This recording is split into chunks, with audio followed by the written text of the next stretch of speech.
சட்டே பண்ணு ஊரா. ஏய் குழந்தை உடம்பு சொல்ல குழந்தை வாங்கி டேய் குறா பாத்துக்கலாம். தண்ணி கூட இல்லடா அங்க. அதனால பாத்துக்கலாம்டா. ஏய் பொறுமையா சாப்பிடுறா. மாள சாவு. Oh no.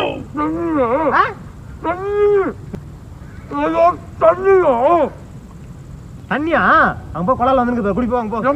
அங்க போடா குழால வந்துருங்க போடா. மச்சான் சொன்னது இந்த குழாவா தான் இருக்கும். இன்னும் தண்ணி நின்று வருது. டேய் என்ன பண்ணுங்கற? நீ தான மச்சான் சொன்ன தண்ணி வருது தண்ணி குடுறா. அட தண்ணி இல்லாதியே. மேல பாரு அப்படியே.